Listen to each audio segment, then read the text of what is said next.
اللہ من الشیطان الرجیم بسم اللہ الرحمن الرحیم الف لام میم ذالک الکتاب لا ریب فیہ قال النبی صلی اللہ علیہ وسلم ان اللہ اختارنی واختارنی اصحابی آمنت باللہ صدق اللہ خالقنا العظیم وصدق رسولہ النبی الکریم ونحن على ذلك لمن الشاہدین والشاکرین والحمد للہ رب العالمین۔ انتہائی ذوق شوق محبت کے ساتھ عبادت کی وجہ سے درود پاک کی تلاوت کی کر لیجیے۔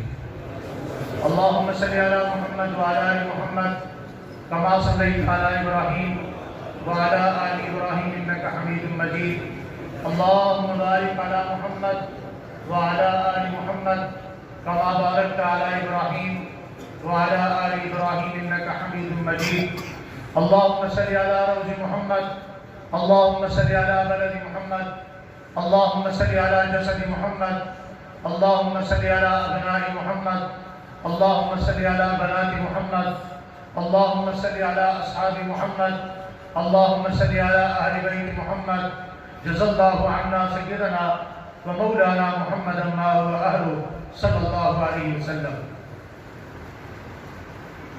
نام محمد سے دلوں کو سرور ملتا ہے، نام محمد سے دلوں کو سرور ملتا ہے، نگاہ فکر کو تازہ شعور ملتا ہے۔ نصیب کیسا ہی ہو نام مصطفیٰ لے کر عرب سے جو بھی مانگو ضرور ملتا ہے۔ اور پڑھو ہر دم درود ان پر لیاقت ہو تو ایسی ہو، پڑھو ہر دم درود ان پر لیاقت ہو تو ایسی ہو، علی بابا نبی نانا شرافت ہو تو ایسی ہو، سر سجدے میں رکھ کر حسین نے یوں سنایا کلام اللہ، فرشتے بھی ہوئے حیران تلاوت ہو تو ایسی ہو۔ انتہائی قابل تکریم اسٹیج اور مجمع میں موجود ذی وقار حضرات علماء اکرام، دور دراز سے تشریف لانے والے مہمانان گرامی، عمائدین علاقہ، آج کے اس عظیم الشان پروگرام بعنوان جلسہ دستار فضیلت حضرات طلبہ اکرام میں حضرت اقدس محترم المقام محبوب الطلباء استاد العلماء مولانا نظام الدین صاحب دامت برکاتہم العالیہ کے حکم اور خلوص دعوت پر آپ حضرات کے سامنے لب کشائی کا موقع مل رہا ہے۔ میں کوشش کروں گا کہ انتہائی مختصر وقت میں اپنی بات آپ کے گوش گزار کر کے آپ سے اجازت چاہوں، کیونکہ آپ حضرات صبح کے بیٹھے ہیں اور زیادہ دیر بندہ بیٹھ کر تھک بھی جاتا ہے، اور آپ کی خاموشی بھی یہ بتا رہی ہے کہ آپ بھی یہی چاہتے ہیں کہ جلسے کا اختتام ہونا چاہیے۔ یقیناً کافی دیر ہو چکی ہے اور میری گفتگو کے بعد میرے ہم سفر ملک پاکستان کی عالمی علمی اسلامی عالم اسلام کی ممتاز شخصیت صاحبزادہ خلیفہ مجاز مختار الامہ حضرت اقدس حضرت علامہ مولانا مفتی محمد عثمان پسوڑی صاحب دعا کے ساتھ اس پروگرام کا اختتام فرمائیں گے۔ لیکن میں اپنی گفتگو سے پہلے مبارکباد دینا چاہتا ہوں ان بچوں کے والدین کو جو یہاں بیٹھے ہیں، جو باہر موجود ہیں، جو مجمع میں ہیں، جو مجمع سے باہر ہیں۔ آپ تمام حضرات کو بہت بہت مبارک ہو، آپ کے علاقے میں ایسا ادارہ ہے، اور یہ ادارہ آج اپنی دلیل، اپنا کام، اپنا فرق ان بچوں کی شکل میں خود آپ کو دے رہا ہے۔ اگر آپ کی توجہ ہے تھوڑا سا بولیے سبحان اللہ کہیں زور سے، آپ پتہ بیٹھے ہوئے ہیں۔ قرآن کریم اسلام کا وہ اعجاز ہے جس کی اس کائنات میں کوئی مثال نہیں ملتی۔ قرآن کریم کے قرآن میں 3 نام ہیں۔ کتنے؟ سارے بولیں گے کتنے؟ 3۔ قرآن کا ایک نام کلام ہے، دوسرا نام قرآن کریم ہے، اور تیسرا نام کتاب ہے۔ پہلا نام کون سا ہے؟ بولیں گے تو بات یاد ہوگی۔ کون سا نام ہے؟ کلام۔ پہلا نام کلام، دوسرا نام قرآن، تیسرا نام کون سا ہے؟ ان تینوں کا ذکر یسمعون کلام اللہ بل هو قرآن مجید ذالک الکتاب، یہ تینوں نام اللہ نے قرآن میں لیے ہیں۔ اب اس میں حکمت کیا ہے سمجھیے گا۔ کلام کہتے ہیں اسپیکنگ کو، بولنے کو۔ کلام کہتے ہیں اسپیکنگ کو، بولنے کو، تکلم کو۔ آپ بات کر رہے ہیں، یہ کلام ہے، یہ اسپیکنگ ہے۔ اللہ جل شانہ نے جب اس کتاب کو بولا تو یہ کلام بنا۔ سبحان اللہ۔ اس کے بعد آتا ہے قرآن۔ قرآن کہتے ہیں ریڈنگ کو، پڑھنے کو۔ جب حضرت جبرائیل اس مقدس کتاب کو لے کر آئے اور حضور نے آقا دو عالم نے اسے پڑھا تو یہ قرآن بنا۔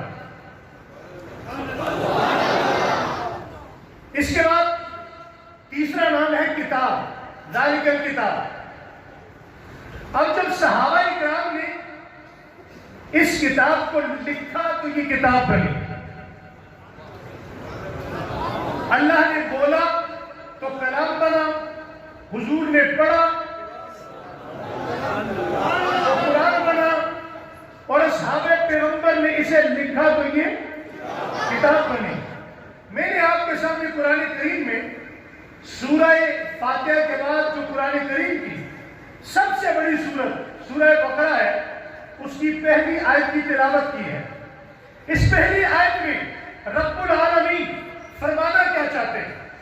الف لام میم ذالک الکتاب لا ریب فیہ۔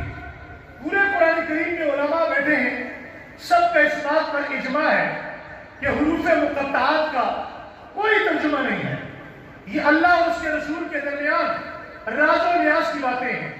واللہ عالم۔ مگر شیخ عبد القادر جیلانی اس امت کے ایک معینات بزرگ گزرے ہیں، وہ کہتے ہیں، لوگ کہتے ہیں کہ اس کا ترجمہ نہیں ہے، لیکن میں کہتا ہوں کہ اس کا ترجمہ ہے۔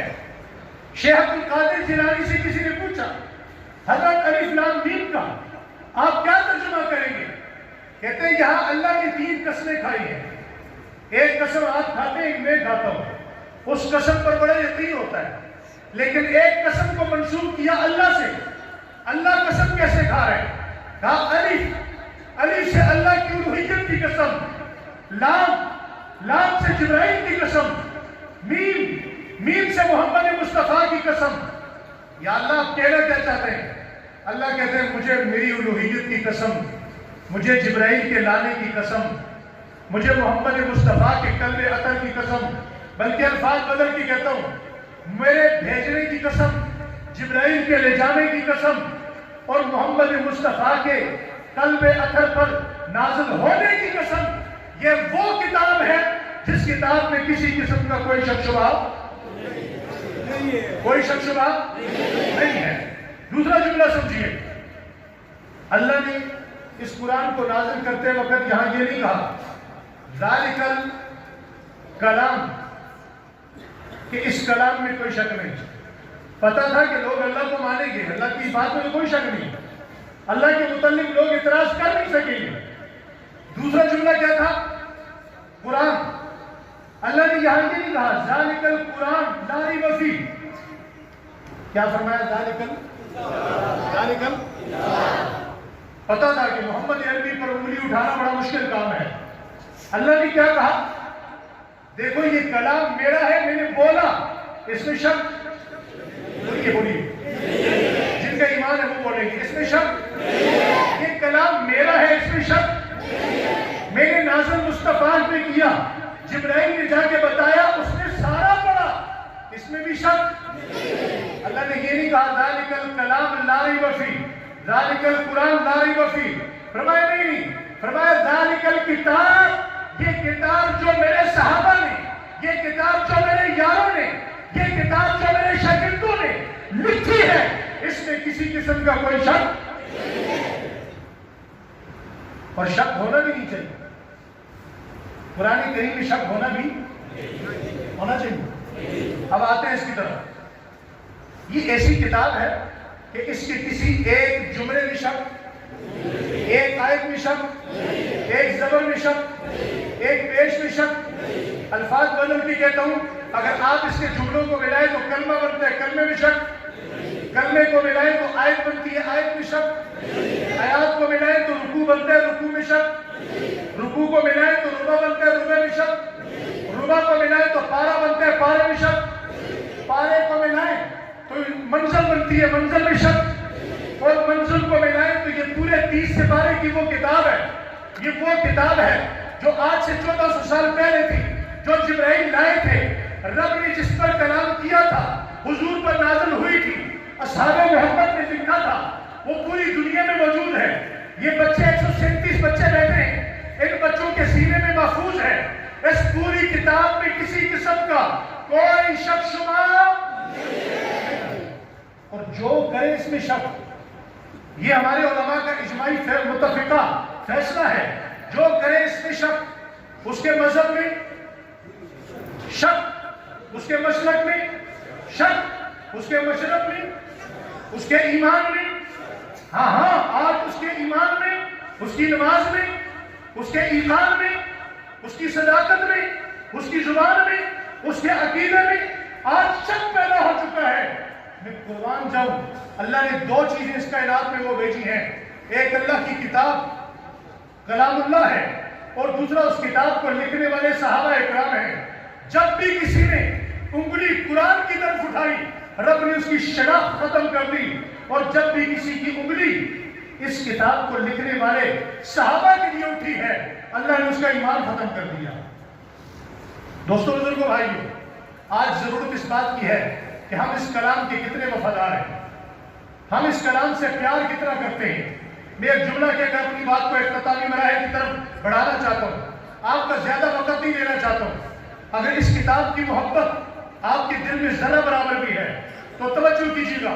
ایک وقت وہ تھا کہ جب میرے رسول میدان میں نکلتے ہیں، بڑے پریشان ہیں، ماتھے پہ پسینہ ہے، چہرے مصطفیٰ پر پریشانی کے آثار ہیں. آگے بڑھتے ہیں، آگے بڑھنے کے بعد سوال کرتے ہیں. توجہ ہے آپ کی؟ توجہ کیجیے گا. ایک نوجوان ملتا ہے، بیٹا نام کیا ہے؟ ارقم بن ارقم میرا نام ہے. کہا آپ پریشان کیوں ہیں؟ کہا مجھے اس پورے مکہ کے اندر کوئی ایسی جگہ نہیں دیتا، کوئی مسجد نہیں ہے، کوئی ایسا مکتب نہیں ہے، کوئی ایسا ادارہ نہیں ہے کہ جس ادارے کے اندر بیٹھ کر میں وہ قرآن جو روزانہ مجھ پر نازل ہوتا ہے، وہ قرآن میں کسی کو پڑھا سکوں، وہ میں سکھا سکوں. حضرت ارقم بن ابی ارقم کہتے ہیں، یا رسول اللہ پریشان کیوں ہے؟ میرا گھر حاضر ہے. وہ حضرت ارقم کا گھر دار ارقم بنا، وہ مکتب بنا، وہ اس مدرسے کی بنیاد بنی، وہ دارالعلوم دیوبند کی بنیاد بنی، وہ اکوڑا خٹک کی بنیاد بنی، وہ بنوری ٹون فاروقیہ جامعۃ الرشید کی بنیاد بنی. آج پوری دنیا میں قرآن کے لاکھوں مکاتب ہیں، ہزاروں مدارس ہیں جہاں قرآن، تفسیر، اصول تفسیر پڑھایا جاتا ہے. ان سب کی بنیاد اس 17 سالہ نوجوان، کتنے سالہ؟ 17 سالہ نوجوان بچے کا گھر بنتا ہے.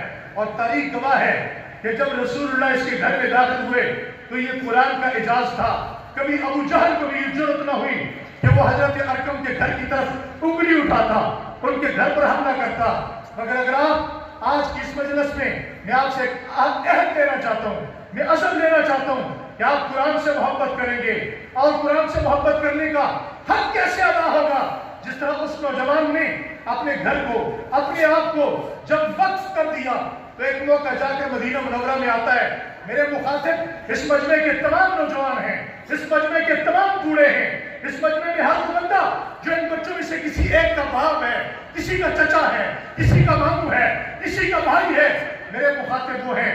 حضور مدینہ جاتے ہیں. مدینہ پہنچنے کے بعد ایک دن حضور مسجد نبوی سے باہر آتے ہیں. باہر یہی ارقم ملتے ہیں. اور کہتے ہیں یا رسول اللہ آپ سے ایک درخواست کرنی ہے، آپ میں سے کس کس کی خواہش ہے کہ وہ قیامت کے دن رسول اللہ کے ساتھ ہو؟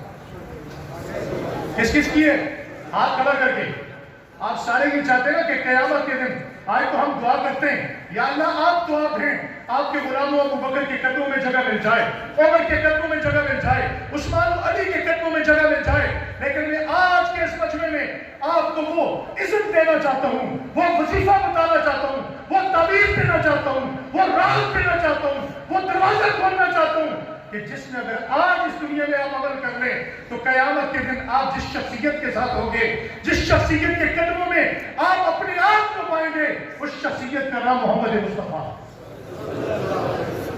حضرت ارقم کہتے ہیں یا رسول اللہ میرا دل چاہتا ہے کہ آپ میرے لیے دعا کریں۔ کیا کریں؟ اور دعا کروانے والے کون ہیں؟ ارقم۔ دعا کرنے والے کون ہیں؟ محمد مصطفیٰ۔ حضرت ارقم کہتے ہیں یا رسول اللہ میرا دل کرتا ہے آپ میرے لیے دعا کریں۔ حضور نے فرمایا ارقم میں نے ابھی رات کو تمہارے لیے دعا کی ہے۔ حضرت ارقم کہتے ہیں یا رسول اللہ کیا میں آپ سے پوچھ سکتا ہوں کہ آپ نے میرے لیے جو دعا کی ہے اس دعا کے الفاظ کیا تھے؟ آج پوری دنیا کا مسلمان یہ چاہتا ہے کہ قیامت کے دن میں شیخ الحدود حدیث ہوں تک، شیخ القرآن ہوں تک، علامہ ہوں تک، مفتی ہوں تک، محدث ہوں تک، پوری دنیا کے دل میں یہ تمنا ہے کہ قیامت کے دن میرا حشر میرے رسول کے ساتھ ہو، قیامت کے دن میں اپنے نبی کے ساتھ پایا جاؤں۔ لیکن حضور مسکرا کے اس نوجوان کو قریب کرتے ہیں، اسے سینے سے لگاتے ہیں اور پیار سے کیا کہتے ہیں؟ کہتے ہیں ارقم تو جانتا ہے مجھے وہ دن نہیں بھولا جس دن تو نے اپنے گھر میں مجھے قرآن پڑھانے کی جگہ دی تھی۔ میں نے اس دن کو یاد رکھ کے اپنے رب سے ایک دعا مانگی ہے، اور وہ دعا کون سی ہے؟ اے اللہ دنیا قیامت کے دن یہ طلب و تمنا رکھتی ہے کہ دنیا میرے ساتھ ہو، میں مصطفیٰ طلب و تمنا رکھتا ہوں کہ میں ارقم کے ساتھ، میرے دل میں یہ طلب و طلب ہے کہ قیامت کے دن ارقم مجھ سے جدا نہ ہو اور میں ارقم سے جدا نہ ہوں۔ اور ارقم مجھے جبرائیل نے خبر دی ہے، مجھے اللہ نے بتایا ہے کہ میرے مصطفیٰ قیامت میں جہاں جہاں آپ ہوں گے وہاں آپ کا یہ روحانی بیٹا، آپ کا احترام کرنے والا، آپ کو مدرسے کے لیے جگہ دینے والا، آپ کو مدرسے کے لیے تعاون کرنے والا، اپنا گھر فراہم کرنے والا، اپنے گھر میں پانی فراہم کرنے والا، راشن فراہم کرنے والا، ارقم جہاں آپ ہوں گے ارقم آپ کے ساتھ ہو۔ کون کون چاہتے ہیں قیامت کے دن ہم بھی حضور کے ساتھ ہوں؟ سارے چاہتے ہیں؟ تو آج اس کے علاوہ آپ کے پاس میرے پاس کوئی موقع نہیں ہے کہ ہم اپنے آپ کو قرآن کے لیے وقف کریں، اپنی اولادوں کو وقف کریں۔ اور اگر آپ دیکھیں آج پوری دنیا نے دیکھا ملک پاکستان کے اندر سیلاب آیا، سیلاب میں آپ میں سے بہت سے لوگ انتہائی معذرت کے ساتھ ناراض نہ ہونا، میں کسی سیاسی پارٹی کا نہ تو مخالف ہوں نہ سیاسی پارٹی کا کارکن ہوں، مگر پورے ملک میں ہم نے دیکھا ہے، پورے ملک کے اندر میرے ساتھ حضرت پیر و مرشد موجود ہیں، ہم لوگ خود موجود ہیں، پورے ملک کے اندر سیلاب زدگان کی مدد کرنے والے کون سے لوگ ہیں؟ یہ جو بچوں کے سروں پر پگڑیاں سجائی گئی ہیں، جن کے سینے میں قرآن کریم ہے، ہمیں پورے ملک کے اندر لوگ آج سیاسی لوگ بیرونی امداد لیتے تو نظر آئے ہیں مگر کہیں دیتے نظر نہیں آئے۔ اور ہمارے مدارس کے علماء وہ الحرمین کی شکل میں ہو، وہ البرہان سید عدنان کا خیر کی شکل میں ہو، وہ تحریک و ایمان و تقویٰ پیر سید مختار الدین شاہ صاحب کے اپنا ساتھیوں کے روپ میں ہو، یا وفاق المدارس العربیہ پاکستان کے روپ میں ہو، یا وہ کراچی بیت السلام کے روپ میں ہو، جامعہ فاروقیہ بن نوری ٹون کے روپ میں ہو، یا جامعہ الرشید کے روپ میں ہو، پانی کے اندر ڈوبے ہوئے، اپنے کندھوں پہ راشن اٹھائے ہوئے، اگر کوئی ہر جگہ پانی کے اندر غریبوں تک پہنچتا نظر آیا ہے تو یا وہ عالم ہے یا وہ طالب علم ہے۔ تو ضرورت آج اس بات کی ہے کہ ہم ان لوگوں کا ساتھ دیں۔ آج الحمدللہ اللہ کے فضل و کرم سے ہم آپ کے سامنے کھڑے، آپ ہم سے کارگزاری پوچھیں، ہم تو خود غریب ہیں، ہمارے پاس اپنا کچھ نہیں تھا، مگر قوم کا آج اعتماد ہے، قوم نے ہمیں ٹوٹ کر اپنی دولت دی، اپنا پیسہ دیا، لاکھوں روپے ہم نے سیلاب زدگان میں تقسیم کیے۔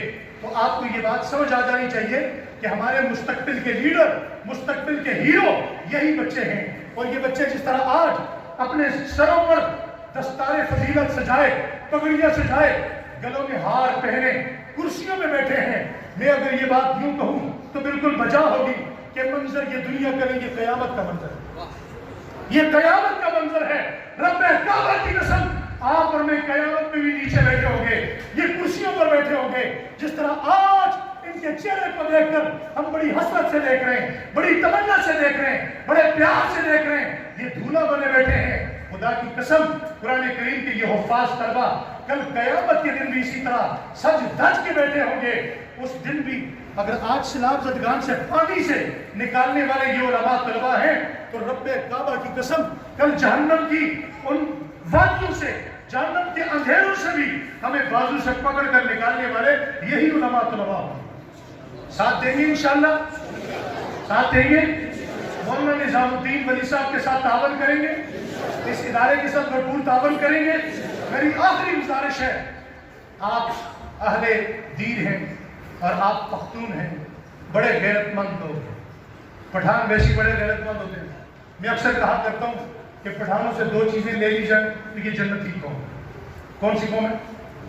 بس دو چیزیں چھوڑنی ہیں, ایک غصہ اور ایک حسد. ایک غصہ اور ایک حسد. ایک بولے بولے بولے اب آپ نہیں بولے. سب سے زیادہ غصہ پٹھانوں کو آتے ہیں, ناراض ہو نا. ایک غصہ اور ایک حسد, یہ دو چیزیں پٹھان کے دل سے نکل جائیں تو پٹھان جنتی قوم ہے. لیکن ایک ضروری درد دل آپ کے سامنے رکھنا ہے. خدا را آپ کا علاقہ بڑا توحید پرست علاقہ ہے, موحد لوگ ہیں سارے, یہاں کوئی مشرک نہیں ہے, اس علاقے کے اندر کوئی رافضی نہیں ہے. مگر اب آپ کی اس خاموشی نے آپ کا نقصان کرنا شروع کر دی ہے. بجائے اس کے کہ کل کو آپ اپنے سر پہ ہاتھ رکھ کر افسوس کریں, ضرورت اس بات کی ہے, یہ اس بات سے مخاطب میرے علماء اکرام ہیں. علماء اکرام اپنے علاقے کے اندر محنت کیجئے. ہنگو کے علاقے سے آنے والے لوگوں نے یہاں کی خواتین کے ساتھ شادیاں کی. یہاں کے کچھ لوگوں نے ہنگو پاڑا چنار میں جا کر شادیاں کی. مٹا کے اندر آج پورے گاؤں شیعہ ہو چکا ہے, رافضی ہو چکا ہے. 10 بسیں بھر کر یہاں سے ماتم کرنے کے لیے ہنگو اور پاڑا چنار جا رہی ہیں. اس کا تدارک ہونا چاہیے نہیں ہونا چاہیے؟ مساجد کے اندر روک تھام کے لیے آواز اٹھنی چاہیے نہیں اٹھنی چاہیے؟ دور سے لوگوں کا ایمان بچنا چاہیے نہیں بچنا چاہیے؟ آخری گزارش ہے, زمانہ جیسا مرضی ہو ہم قرآن پڑھیں گے, قرآن کے لیے محنت کریں گے. لیکن کون سی محنت جو صحابہ اکرام نے کی تھی؟ کون سی محنت؟ یہ قرآن پاک جو ہمارے پاس آج لکھا ہوا موجود ہے, یہ کس کے ہاتھوں کا لکھا ہوا ہے؟ بولیے بولیے بولیے زور سے, زور سے اور زور سے. یہ کس کے ہاتھوں کا لکھا ہوا قرآن ہے؟ کوئی بندہ کہے میں اس قرآن کو نہیں مانتا جو معاویہ نے لکھا, میں اس قرآن کو نہیں مانتا جو ابو بکر کے ذریعے پہنچا. کوئی بندہ کہے میں اس قرآن کو نہیں مانتا جو عثمان و علی کے ذریعے پہنچا. مومن رہے گا؟ بولیے. تو قرآن تو تب آئے گا نا جب صحابہ ہوں گے. صحابہ دل میں ہوں گے تو قرآن آئے گا.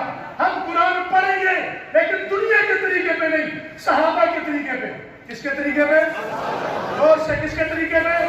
ہاتھ کھڑا کر کے کس کے طریقے پہ؟ کس کے طریقے پہ؟ ہم قرآن پڑھیں گے صحابہ کے طریقے پہ. صحابہ نے قرآن کیسے پڑھا تھا؟ ابو بکر صبح قرآن پڑھتے تھے, شام کو 4 بندوں کو جو اشرا مبشرہ میں ہیں انہیں آ کر مسلمان کرنے کے لیے رسول اللہ کے سامنے بٹھاتے.